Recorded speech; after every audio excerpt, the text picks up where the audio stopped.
What's up, everybody? Braden here with Pickleball Effect. Today, I'm joined with Julian Arnold. Julian, so excited to have you. You're one of the most fun players to watch on tour. You've been just killing it lately. Glad to have you. Thanks for having me, Brandon. I'm really excited to be here this morning and then chat with you a little bit about whatever you guys want to ask me about. So, Yeah, man. We'll talk a pickle, and I have to say, like, I'd be lying if I say I didn't have a little bit of a man crush, man. You're fun to watch. One of my favorite players, and just throwing it out there. Didn't want it to be weird. Just letting you know.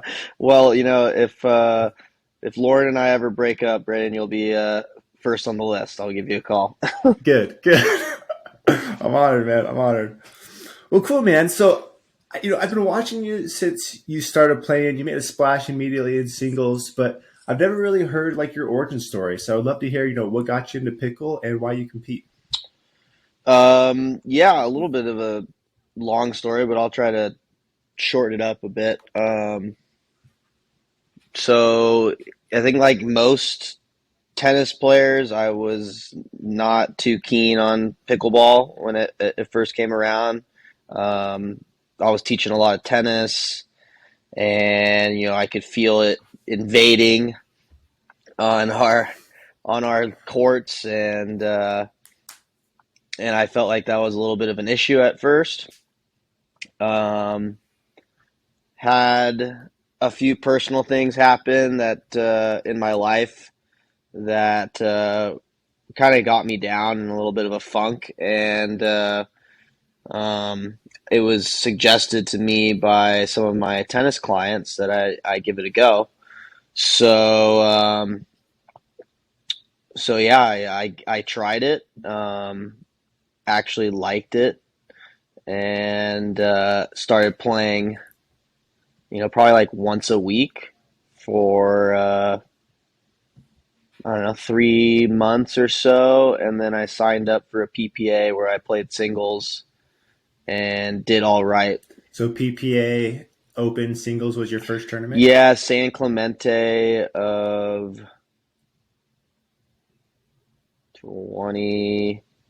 2021. Yeah, Okay. so Tell me about that experience. Like, was it you're like, okay, this is what I expected? Maybe it's a little different. I don't know. What was your first impression after your first tournament? um, I think there were some things I didn't expect, and others I felt like I was right there. So my first round, I ended up playing someone who I have not even seen since. But I remember I went out there and I lost the first set, and I kind of had this moment of like, I talked to myself quite a bit on the court, so I was just like this kind of like, what the hell are you doing here? Like you didn't you didn't come here to lose first round, so I managed just to end up winning that one in three. Um, and then I played Deckel Bar second round. So this is back when he was still playing singles, Uh huh.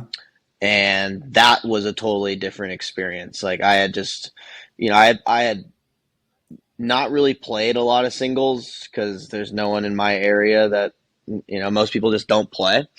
Um, so I had just never seen anyone hit the ball that hard.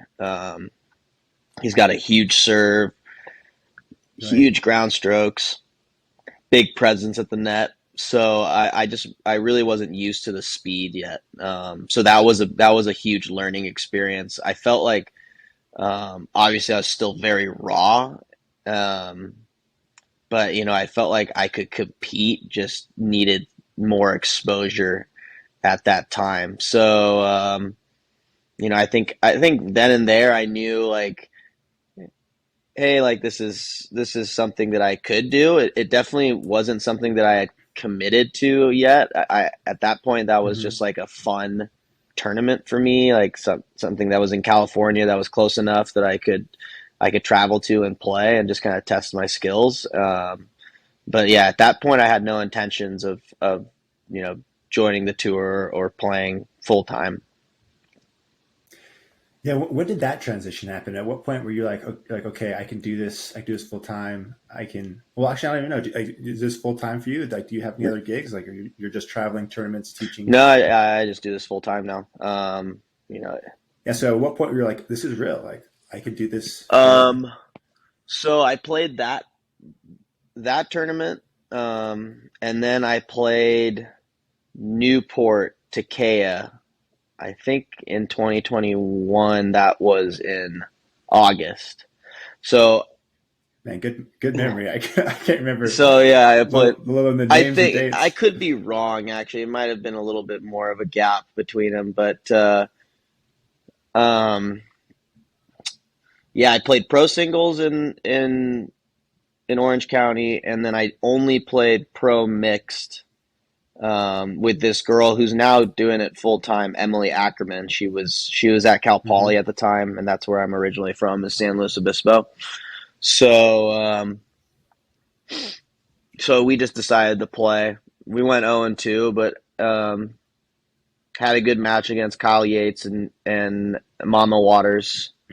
Um, so it was a good learning experience. But after that, I had a buddy and my now business partner, Ryan Cohen. Hmm. He originally was one of the people that suggested that I even start playing, and at that point he said like, "Hey, like you should probably give this a go.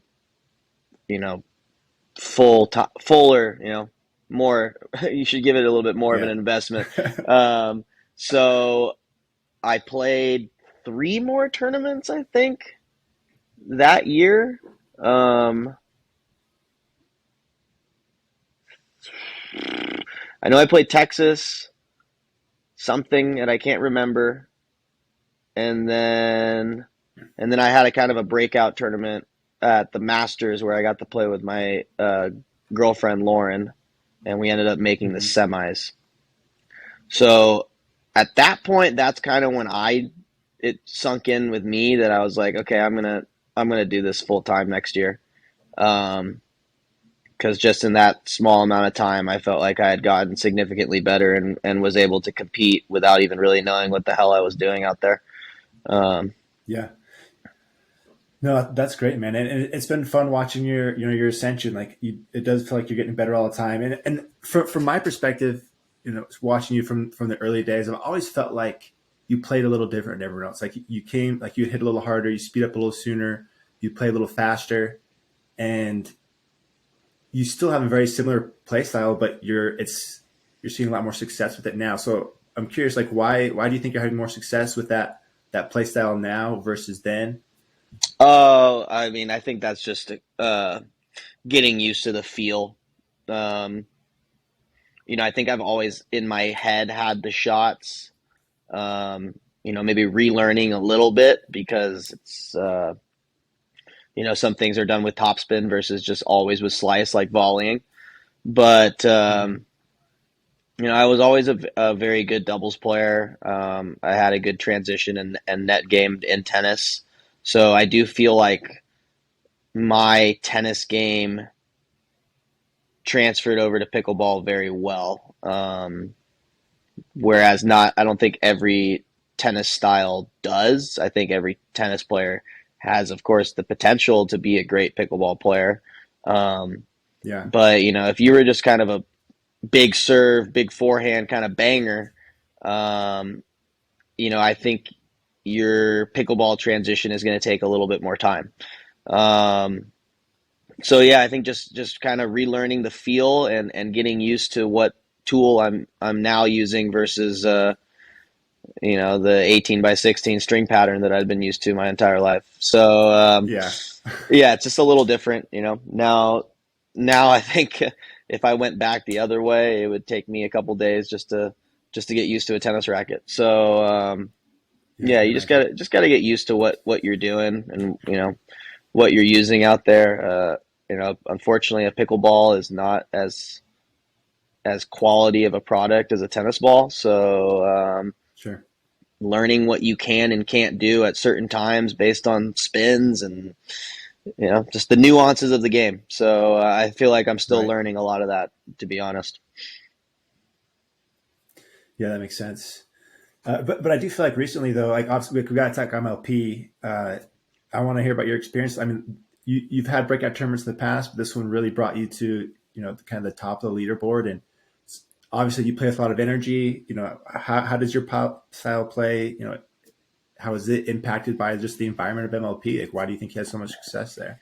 I think it's got to be the team environment. Team environment, great fan base. You got owners that are pouring a lot of time and effort into Are your owners pretty involved? their Who are your owners? I can't remember who owns very Pickleball. involved. There's a number of them, but the two that are really out there doing a lot is definitely Zubin Mehta. He's been at every event. He's the one really taking care of us as players and communicating with us on a um, almost weekly basis, I'd say. So Oh, that's um, cool. And is that not the case across the board? Is that kind of unique, or is that starting to happen more often with all the teams?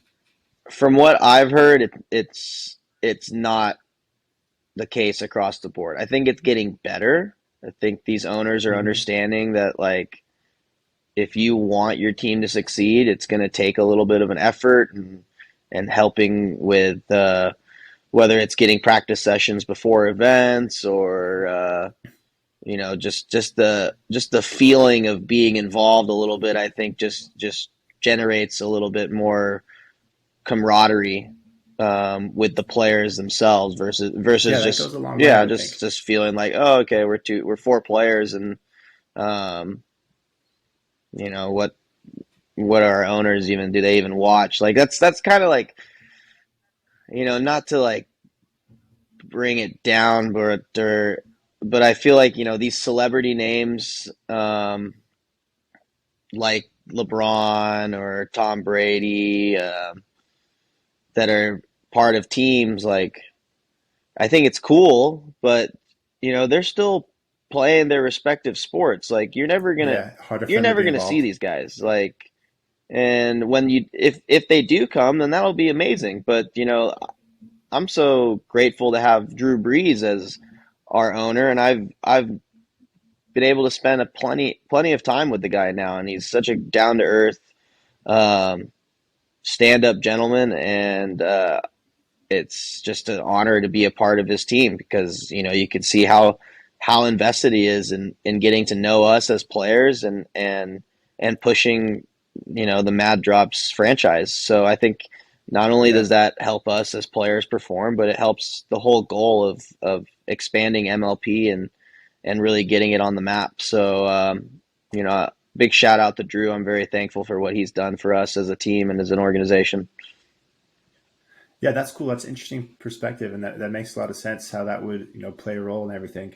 Yeah, that's cool to hear about Drew. I've always got that impression from him, but you never really know. Yeah, he's a Uh, really down to earth guy. Like if you didn't know he was a celebrity, you wouldn't even think twice.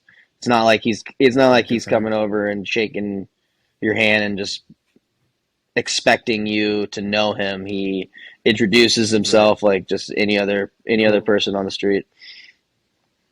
Nice. Yeah, I love that.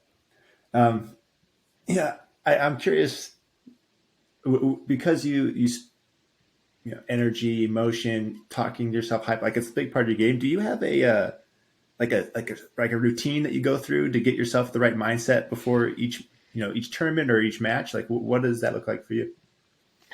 Um, I wouldn't say like I have a set routine that I'm like super strict about, but I probably end up doing almost the same thing.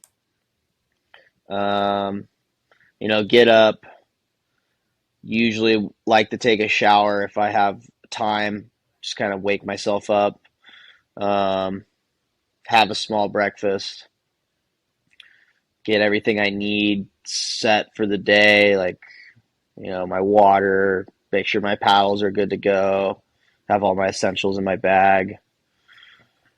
But no crazy like weird things you have to do the same every time or anything like that. No, I forget the word. There's a word for it. I can't think of it. rituals. Yeah, like ritual type thing. Yeah, no, I wouldn't say anything like that. I'd say I'm more particular, like on the court when it comes to those things. Like, Just like with the pre-shot routine kind of thing. yeah, like more like I like to keep my water bottle in the same spot, and like I don't know, like if I'm playing doubles with especially mainly with Lauren because I can kind of control where she puts things a little bit, but like I like organize our water bottles next to each other in a specific manner, and then like she'll pick it up and kind of put it down in a different spot, and I'll be like, no, no, no, like back to the same spot. Um, Little things like that, I guess.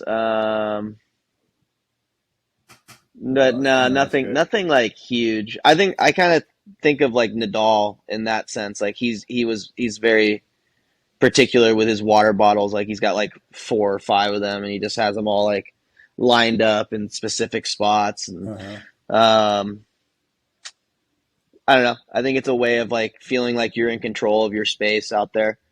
Um, Yeah.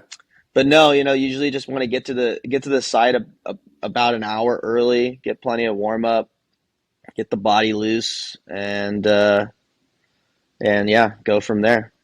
Yeah, go at it. Love it, man. So when you're at the top of your game, you're feeling it. Is there anyone that could beat you? Um, I feel like in singles when I'm hitting the shots that I know I can hit. Um, I think the better way to answer that would be that I feel like I can beat anyone. Um, so I feel like I'm my style of play is very much like I'm a shot maker out there, and I'm like you said earlier, maybe going for a little bit more risk um, than certain players. But when you're making those shots, then um, you're pretty tough to beat. So yeah, I'd say when I'm playing flawlessly, um, that's when I'm at my most dangerous. So Yeah, I'd love to hear it. I'm glad you had that mindset. I mean, you have to have it, I would think, to be able to compete and go win and have the success you've had. So when you're playing the same people, every week, week in, week out, are there certain like you have? I'm sure you have like different relationships with each players, with different players, every player, and I don't know. Is it more satisfying to beat certain people over others? Like, do you have I don't know some of those things in the back of your head? um, yeah, I mean, without getting into too much of it, I would definitely think that certain players there's a little bit more gratification um, behind beating them. So I'm sure it's no secret. Like I feel like the tour is relatively small. Um, can't be friends with everyone. Doesn't make sense to be friends with everyone. So certain people are buddies, and it's a little bit more difficult to play against those players. And then you have people that clearly don't like each other or don't like one person or what. I don't know. So Yeah, but that exists. I'm always curious what like the player relationships are. yeah, that definitely exists. I mean, you know, I don't think no. I mean, You don't have I to. don't think it's really any secret at this point. Like, I don't think Colin really likes me that much, and he's made it pretty clear, off the or on the court and even off, and with certain kind of passive aggressive, uh, I guess like quotations or comments or like captions on his post. But I think one that comes to light was he was talking about MLP weekend and how he kind of disagrees with the whole like the high energy, like hopes this doesn't turn into savage college tennis, and he wants it to be like a, I don't know, like a funeral out there or some shit. And I just couldn't disagree more. Like I just I feel like the sport needs energy and it needs some excitement. And, I get that he doesn't like it, but I can't, I feel like he should see that it definitely benefits the sport. And, we're trying to make this viewable. So, yeah, whatever. Yeah. Different opinions, but yeah, I mean, and there's, Yeah, no, it's good. It's good to have different opinions. There's yeah, nothing I wrong mean, with I it. think there's also like, on the other side, you have Ben, his brother, who I personally don't have any issue with. And I don't think he really has any issues with anyone on tour. But I think everyone would say it's satisfying if you can manage to beat him just because of how much success he's Sure. had. So, and Yeah. Yeah. Yeah. that in itself can kind of put you on the map. So, um, yeah, Right. Well, and then let's shift gears. I want to talk about your company Volair. So you started this with your buddy who's yes. Ryan, right? You guys started this last year. I want to kind of hear the story of how that got started. Tell me about your brand, your paddles, and what's going on there. Yeah, so we released the paddle, I believe in November of last year. So it really hasn't been that long. Um, but this has been something that Ryan and I kind of decided to do, I want to say around May, um, May of last year. So at the time I was playing with Electrum, um, and we reached out to them just to kind of talk about possibly getting a paddle deal, um, Hmm. for the remainder of the year. So we got in contact with one of their owners, Mohith, and he was like, yeah, love what Julian's doing. He's making a big splash. Blah blah blah. Let's talk in 2 months when I get back from England. And right then and there, it was just like, we're not waiting 2 months. Like, Yeah. I don't know what you're thinking, and do they not have phones or emails in London? Like, there's just no way you're that busy that you can't talk for a couple hours. Um, so that just seemed like they weren't very interested, and now that I've learned more about that company, they seem very very much on the outside of pickleball, where they as owners don't really know. Kind of similar to what we were talking about with MLP. Like, when it comes to a paddle company, you want your owners invested in the sport and not just thinking Right. about the raw dollar signs of like, how do we sell paddles? Because that might not even turn into dollars, really, if you're just kind of throwing paddles around at and selling everything at wholesale and not really understanding what you're doing. But to me, they weren't interested. And at that point, Ryan was like, "Hey, why don't we just bet on ourselves? Like, we can do this. Let's give it a go. And worst case scenario, it doesn't work out, and you end up signing with Yola or something like that. Whatever, one of these other companies. So Yeah. Probably Selkirk because they signed yeah, everyone. at this point, I don't. I think just out of precedent, I wouldn't sign with Selkirk. Um, so I don't want to Yeah. I don't want to I can get respect lost that. in the sea of players. But yeah, we decided to bet on ourselves. And the things that I really liked about that, not only being an owner of the company, but getting to have a big say, or pretty much like almost all of the say in like what direction we're going with the paddles, Yeah. which I think is huge. Like, even with these bigger companies, um, I've seen players, their frustration with not being able to get exactly what they want in their hand.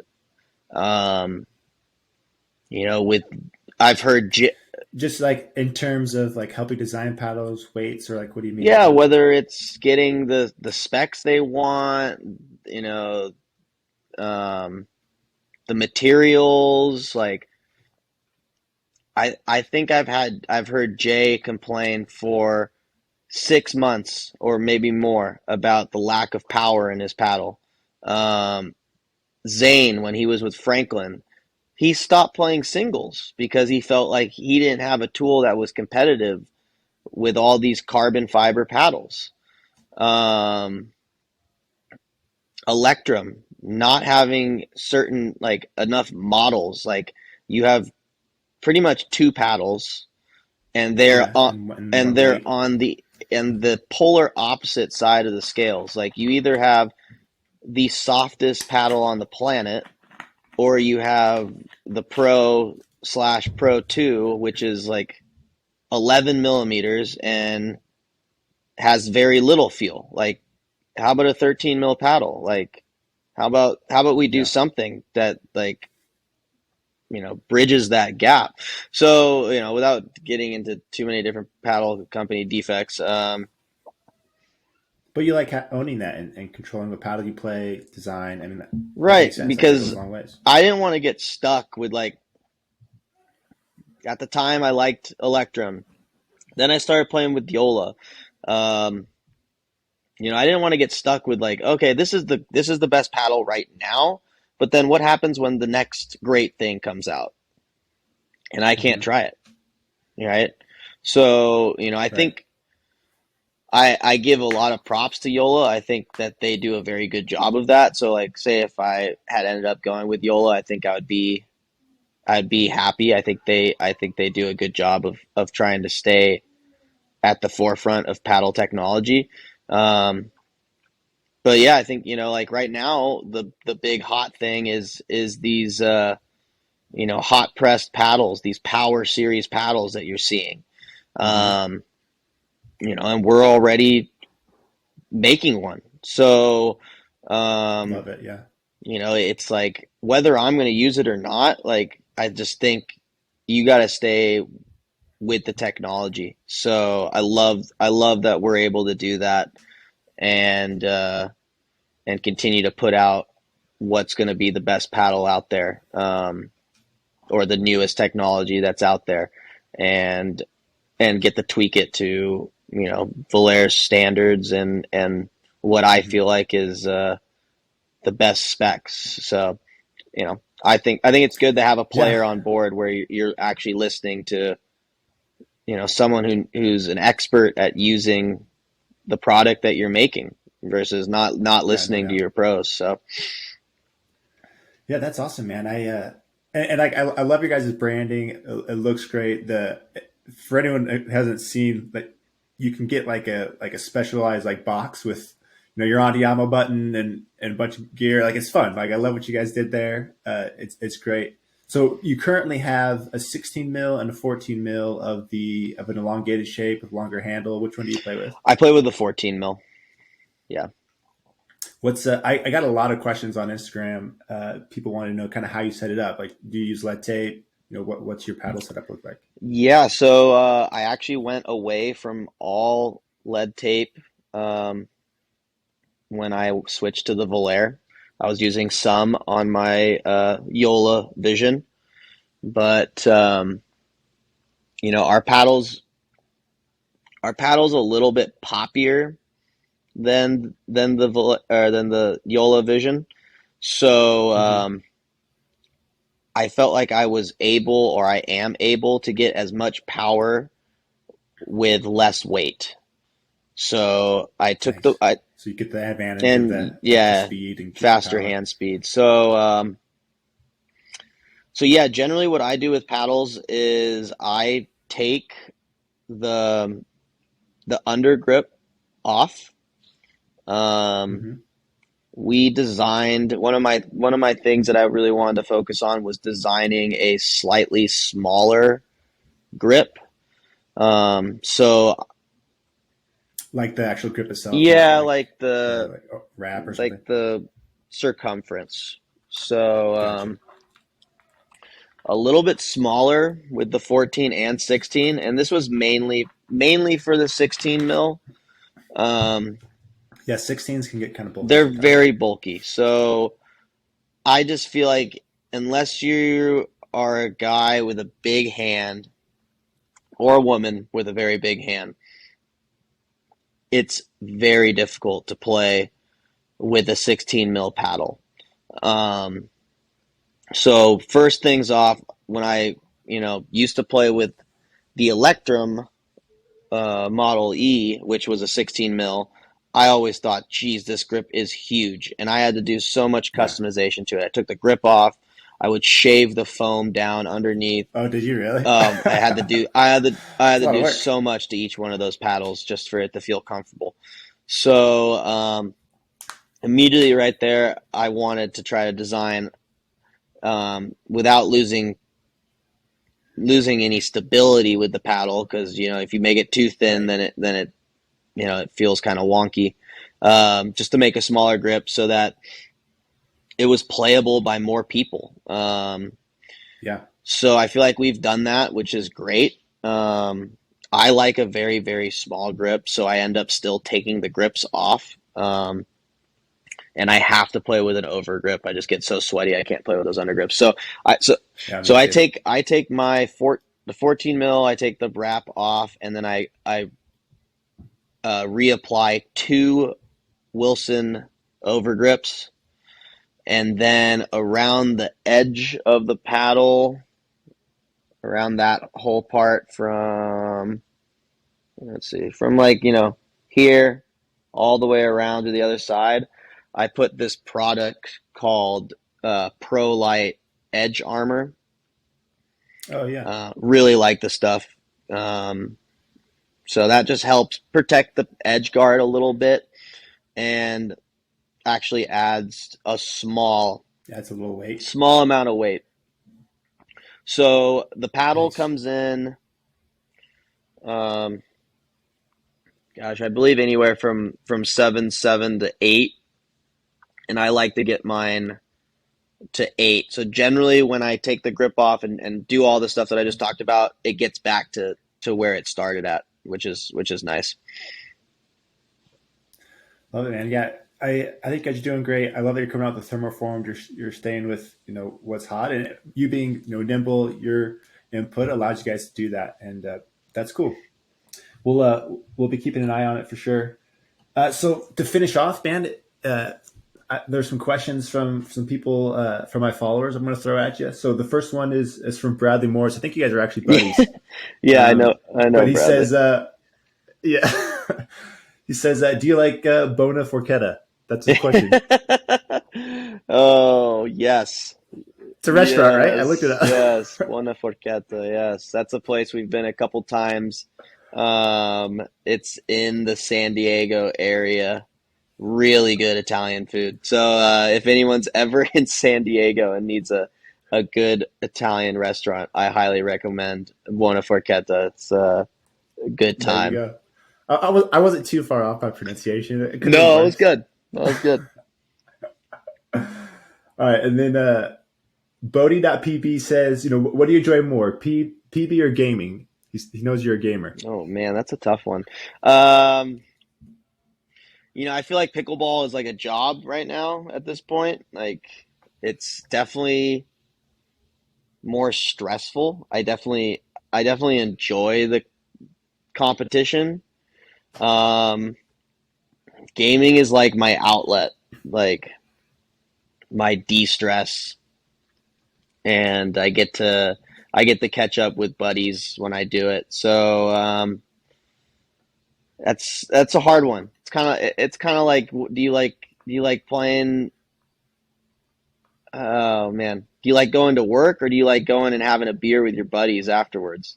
So I'd say Yeah, yeah, that makes sense. That's a good yeah. I'll answer. leave it at that.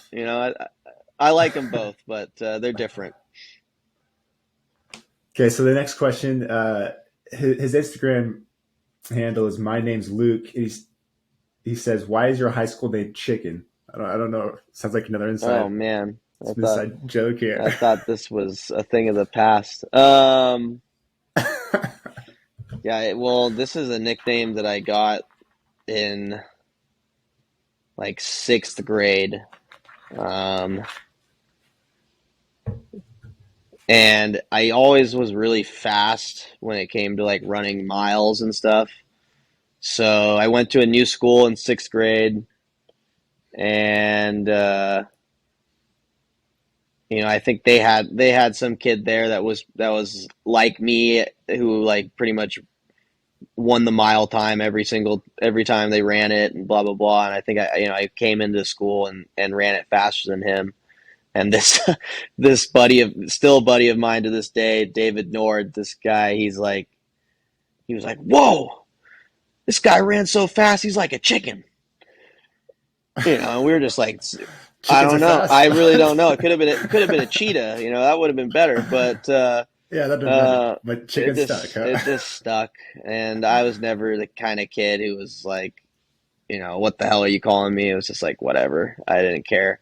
Um, and it stuck. It kind of became this little, endearing, somewhat of a nickname. So Well, there you yeah. go. And then I probably haven't been called that in, well, how old am I now? It's probably been like 10 years. So, my name's Luke. Is this an old junior high buddy? Like, who's this guy? Uh, I don't know. I have to look up. I know a Luke from high school. We don't know if it's we don't know I if don't it's know the if it's Luke. the Luke. No, but I feel like it's got to be someone who's local, or for me at least, because that's not really Funny. public knowledge, but now it is. Now it is. All right, last question. Tons of people ask, kind of like what your training schedule is, how you got so good so fast, and they want to learn from that. Oh, a lot of nights at Buena Forqueta, packing in the carbs diet. Diet is key. Um, hmm. You know, I honestly feel like my training regimen sucks and it needs to improve. So it's something that I've been very, I'd say recently trying to get on myself about. Um, Getting in the gym a little bit. So just working on the strength, which I think it is the major weakness when it comes to me. So trying to improve on that. Um, and other than that, just getting out and making sure I'm practicing, whether it's playing rec for 2.5, 3 hours, or making sure to go drill for an hour to an hour and a half. Um, for the amateurs out there, I just feel like you can get a lot more done in half the amount of time when you go and drill. Hmm. You're getting, especially drilling one on one, obviously, but I don't know if you drill two on two, but you're getting to touch the ball every single time. You're working on specific shots. You're in specific patterns. Is that what you kind of do for drilling? Like you'll identify a shot or a sequence that you want to work on, and you'll just go get the reps for that shot. Yeah, I'd say when there's a new shot that I want to learn, then I go out and grind it. I don't I don't feel like I've done that in a while. So now, You kind of have like a yeah, routine, now like I'd a say it's sequence we'll go it's through. just go through all the different dink patterns, hit thirds, do a couple different drills, you know, transition drills, maybe play some kitchen games or like 7-Eleven, which for anyone who doesn't know that game, it's basically a half court skinny singles game where one person starts at the net and the other person tries to work their way up, playing the point out. Person at the net has to try to get to 11 before the person at the baseline gets to 7. Um, so just, stuff like that, serve and return. So Hmm. just making sure you're getting plenty of reps on all the shots. um, instead of, like let's just go through a rec game. We play a rec game. Like, maybe I only get to work on a specific speed up once to three times, like, Sure. yeah, maybe I speed up throughout the game like eight times, but they're probably different spots unless I'm just owning on one spot, which generally isn't the case. So you're moving that speed up around. You know, in just 5 minutes, I could hit the same speed up. If we're dinking up the line, or and I want to work on my backhand speed up the line. Me and you, we go out there, I dink two, three times, and then I pull the trigger. Two, three times, pull the trigger. Like, already right there, Mm-hmm. I've done it twice in 10 seconds. So, I'm just able to rinse and repeat and get the feel, and, practice over and over versus, trying to do it in a rec scenario where you're thinking about the three other players, and, like, I don't want to just go out there and just pull trigger all the time and not have a great practice. Yeah, Yeah, you want to play. I want to play. So, I definitely highly recommend getting a little bit of both. Go out there, work on a new shot, practice it till you feel like, it's playable, it's usable, and then go put it into rec play. But if you're constantly Yeah, yeah, I if you're totally agree. constantly trying to work on things in rec, you're going to get frustrated because you're probably not going to pull it off, and you're going to be losing a lot of rec games, which, for some people, Yeah, that's all they do. They don't go out and play tournaments, so they want to go out there and win. right.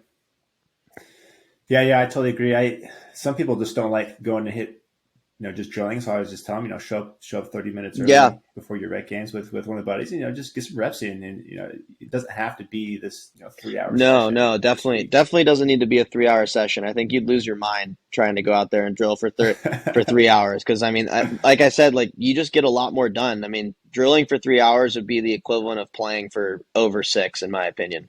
So, Oh yeah, for sure. yeah, I love that advice of going out 30 minutes early. Like, you can even word it as getting a great warm up. Like, go out there and just kind of go through all the different shots, feel like you're feeling grooved, and maybe, like, you saw Ben Johns hit some new shot, and you're like, oh, let me try that. Like, see if you can pull it off, and Yeah, and then see how well it works for you. I think obviously there's a lot of shots out there and game styles, and not every single shot or game style is going to work for every individual. So it's a lot of trial and error. Like, get out there and see what works for your game. yeah, totally agree. Well, love it, man. Julian, thanks for talking with me. It's been a pleasure. Everyone that's watching, go follow Julian. You're on Instagram. Where else? Where else are you? Yeah, Instagram. I guess you can shoot me a friend request on Facebook, and I'll Yeah, go do get the to it Facebook thing. Go eventually. check out his website. Yeah, go check out his paddle website, Volair.com. They're doing good stuff. There it is. All right, man. Take care. Really Yeah, appreciate thanks it. for having me, Braden. This was a lot of fun. So, yeah, you have yourself a good rest of the day.